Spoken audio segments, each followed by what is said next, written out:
तो आज हम बात करने वाले हैं अपवर्तन के बारे में। अपवर्तन के बारे में सबसे पहले हम जानेंगे इसकी डेफिनेशन में है कि एक किसी भी माध्यम से किरण जब किसी दूसरे माध्यम में जाती है तो अपने विलंब की ओर झुकती है या उससे दूर हटती है, यही अपवर्तन है। यहाँ ध्यान देने की बात है कि माध्यम परिवर्तित होने पर प्रकाश की किरण चाहे विलंब से दूर हटे चाहे विलंब की ओर झुके, दोनों ही अपवर्तन कहलाते हैं। और इसका डायग्राम मैं आपको दिखा देता हूँ। ये देखिए, ये आपतित किरण है और ये अपवर्तित किरण है। ये अभिलंब है, ये ब्लू कलर की लाइन है। यहाँ पे ये कांच की स्लैब है, ये पूरी। पहले कि हम आगे बढ़े, मैं आपको बता देना चाहता हूँ कि अगर आप इन सब के जो भी मैं बोल रहा हूँ उसके नोट्स बना रहे हैं तो अच्छी बात है, नहीं तो आपको मेरे टेलीग्राम चैनल पे इस क्लास की PDF मिल जाएगी हैंड रिटन नोट्स में। तो टेलीग्राम चैनल को ज्वाइन कर लीजिएगा, वीडियो के डिस्क्रिप्शन में उसका लिंक होगा। तो चलिए अपने टॉपिक पे अब बात करते हैं। तो मैं कह रहा था, ये अपवर्तन कैसे होता है। अपवर्तन के बारे में अब यहाँ से समझते हैं। तो मैंने कहा था परिभाषा के अनुसार आपतित किरण और अपवर्तित किरण अभिलंब से, जब भी एक माध्यम से दूसरे माध्यम प्रकाश की किरण जाएगी तो अभिलंब की ओर झुक जाएगी अगर दूसरा माध्यम सघन है। अगर ये दूसरा माध्यम विरल होता तो अभिलंब से दूर हट जाती। यही घटना अपवर्तन है। इस घटना के होने के लिए दो नियम फॉलो होने चाहिए।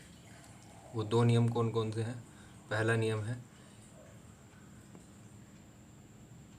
नियम नंबर 1, वो नियम है कि जो ये आपतित किरण है वो, ये अभिलंब और ये अपवर्तित किरण, ये तीनों एक ही तल में होंगी। जैसा कि ये आपको तल बना के दिखाया हुआ है। यह डायग्राम वैसे मैंने NCERT की बुक में से लिया है, आप इसे देख सकते हैं NCERT की बुक में। उसके बाद दूसरा नियम कहता है, जो कि स्नेल का नियम है, उस नियम को मैथमेटिकली लिखा जाता है इस तरह से, sin I upon sin R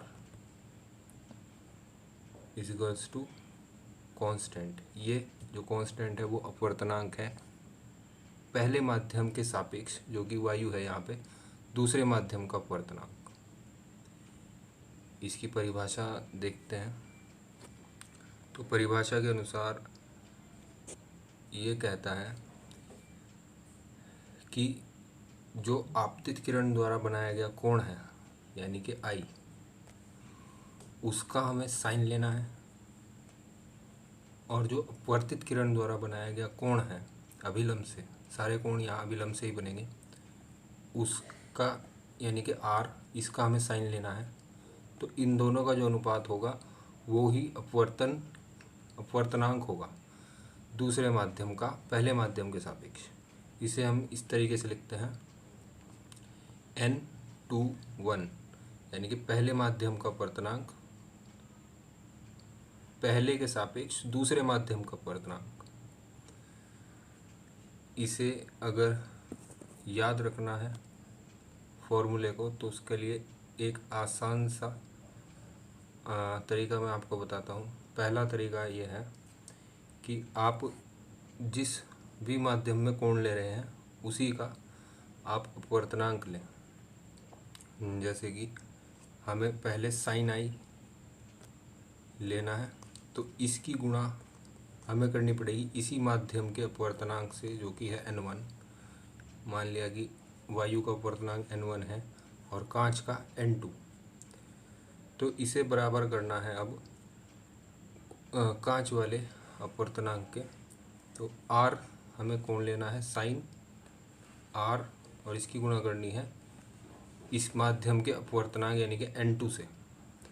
उसके बाद ये सॉल्व कर लेना है, तो sin I यहीं पर रहेगा।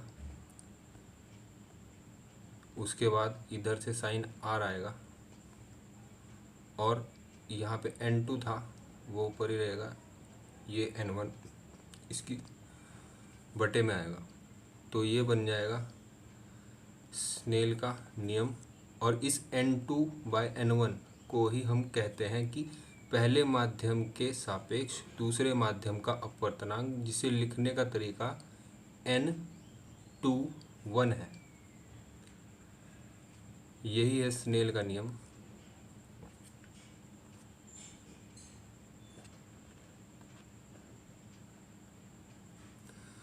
चलिए एक बार मैं आपको दोबारा इसे रिवाइज कर देता हूँ। मैंने अभी तक ये बताया है कि अपवर्तन की परिभाषा क्या है और अपवर्तन होने के लिए जो दो नियम लागू होते हैं वो कौन कौन से हैं।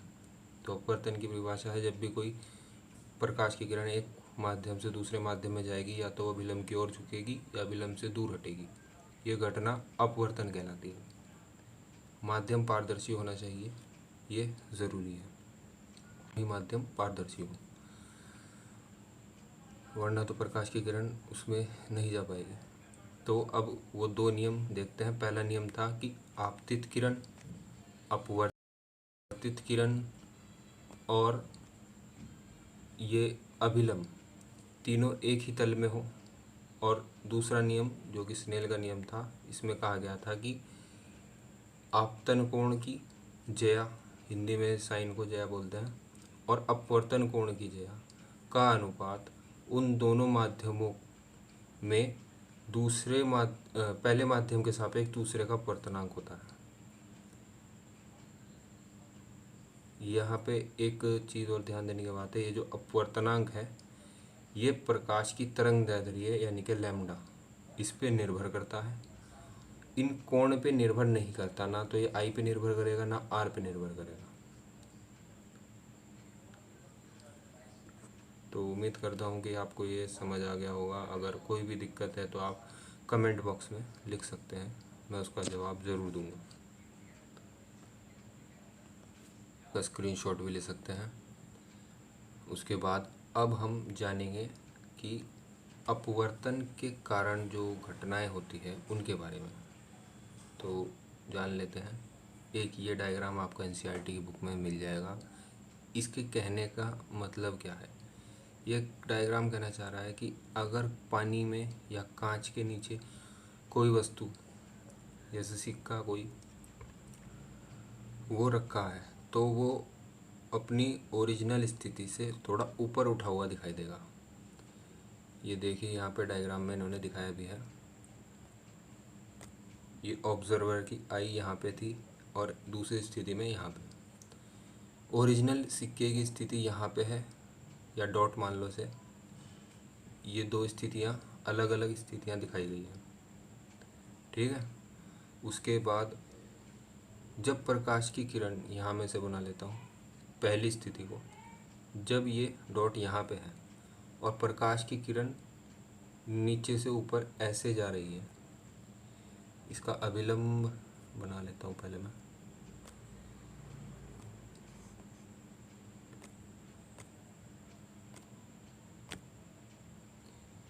ये इसका अभिलंब है। तो प्रकाश की किरणें जब जाएंगी इस तरह से, इस साइड से भी, तो हम देखेंगे कि ये तो सघन माध्यम था और ऊपर वाली वायु यानी कि विरल माध्यम है। तो अभिलंब से ये दूर हटेंगी, जानी तो इन्हें ऐसे चाहिए थी, लेकिन ऐसे न जाके ये इस तरीके से जाएगी, अभिलंब से दूर हटती हुई, अभिलंब से दूर हटती हुई।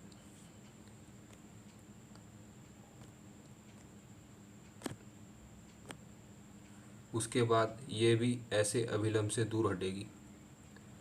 तो जो हमारी ऑब्जर्वर की आँख यहाँ पे है, वो जब देखेगी तो उसे इसकी आभासी स्थिति यहाँ पे मिलेगी। जब ये लाइन हम पीछे की तरफ मिलाएंगे तो हमारी आँख को लगेगा कि सिक्का या वो बिंदु यहाँ पे है, इसलिए ये उठा हुआ दिखाई देता है। दूसरी स्थिति भी मैं बना देता हूँ। दूसरी स्थिति में क्या है, दूसरी स्थिति इस तरीके से, ये कांच का बॉक्स है, यहाँ पे सिक्का रखा हुआ है। इस बार आँख हमारी यहाँ पे है,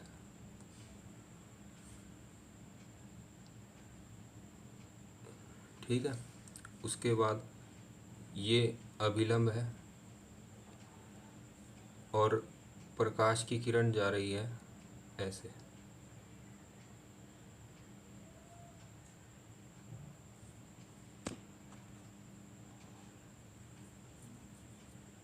जा रही है इस तरह से,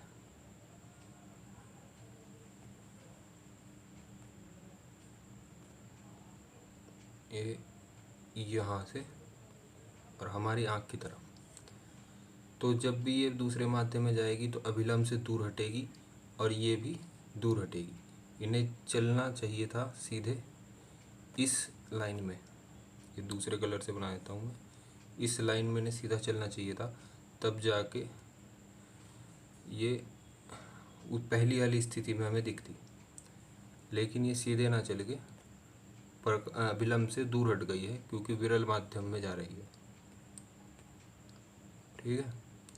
उसके बाद अब हमारी आँख को क्या स्थिति दिखाई देगी इसकी, तो हमारी आँख को लगेगा कि जब हम इसे पीछे बढ़ाएंगे तो वो यहाँ पे मिल रही है और वास्तविक स्थिति से थोड़ा सा ऊपर की ये है। तो मेरे ख्याल से आप समझ गए होंगे इस डायग्राम में क्या ये कहने चाह रहा है।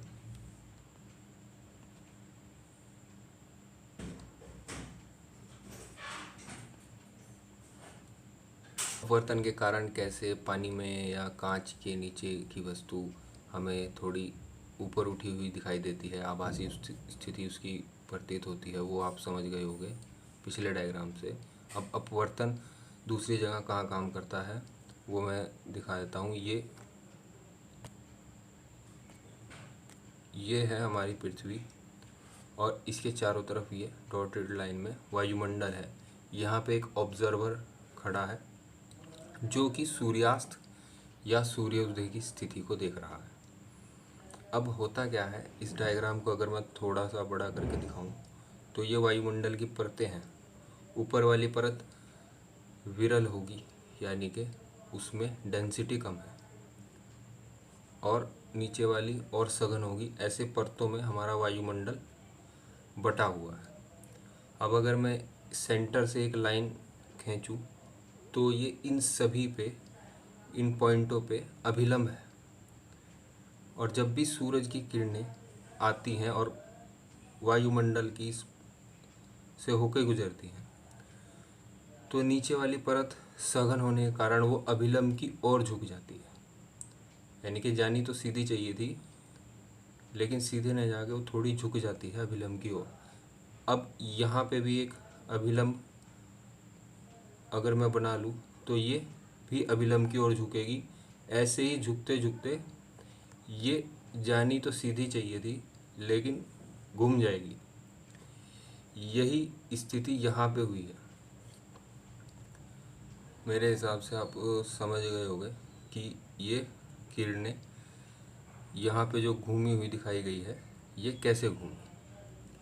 तो इसी कारण से जब भी सूर्यास्त होता है तो सूर्यास्त होने के बाद भी 2 मिनट तक हमें सूरज दिखाई देता है।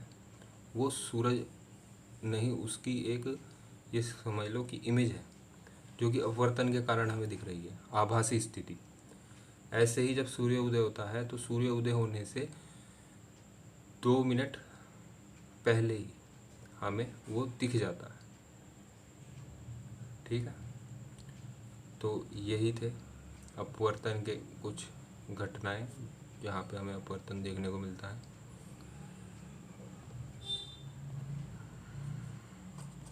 तो अब जो भी मैंने आपको समझाया है यह आपकी समझ में आया। आने वाले वीडियो में मैं आपको कराऊंगा पूर्णांतरिक परावर्तन, क्रांतिक कोण, ये सब। और ऐसे ही करते करते धीरे धीरे हम एनसीईआरटी की 12th क्लास की पूरी बुक कंप्लीट करेंगे हिंदी में। और आपको ये वीडियो कैसा लगा कमेंट में लिखिएगा।